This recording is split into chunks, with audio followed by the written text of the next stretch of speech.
Here it is 24 hours since I cleaned record number 54,001 in the sink with water and a scrub brush. No changes. Boy, it sure does. Wait, how fast does that disappear? There it goes.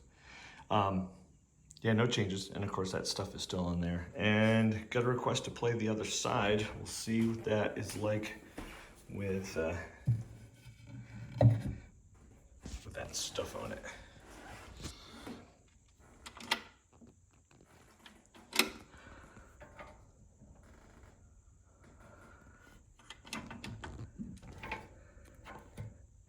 Doing this one-handed. Tricky. There we go. All right, give this a few cranks.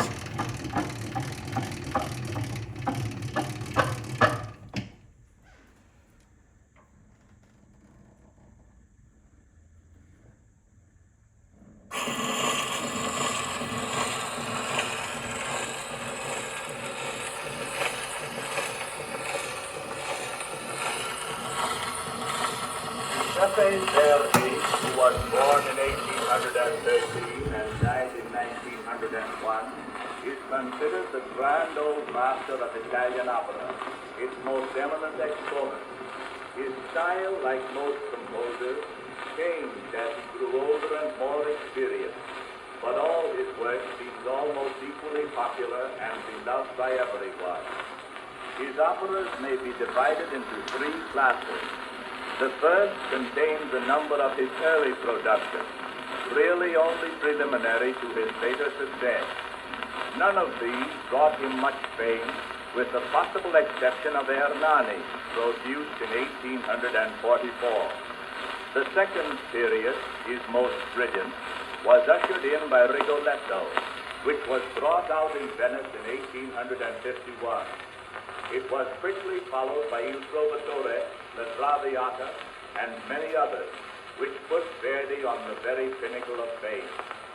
The third period may be said to start with La Forza del Destino, in which he began a transition to a richer and more elaborate style of orchestration and harmony, which attained a very marked development in Aida, written for the Khedive of Egypt and first performed in Cairo in 1871.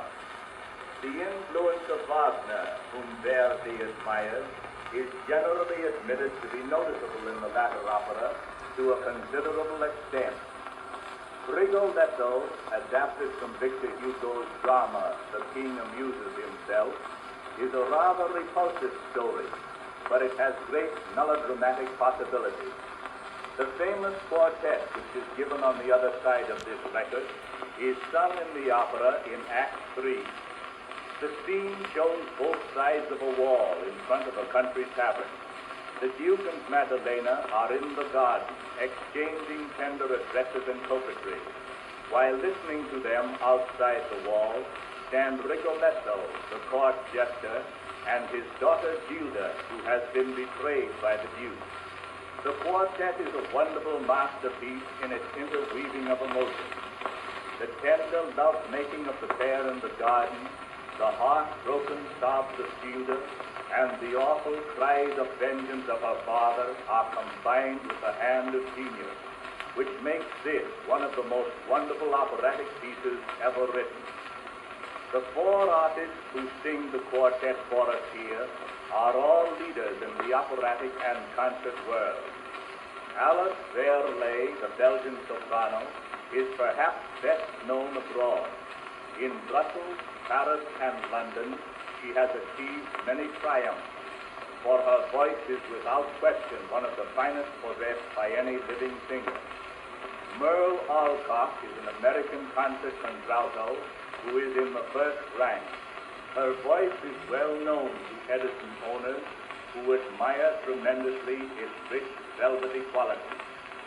Guido Cicollini is rapidly becoming acknowledged the world over as one of the greatest Italian operatic tenors. Nothing can stop him from attaining that very pinnacle of fame. Arthur Middleton is a member of the Metropolitan Opera Company. His voice is a rich, deep bass baritone of tremendous power and the vibrant quality that all heavy voices must have to make them really great. Middleton's voice is acknowledged to be one of the finest of its kind in the world.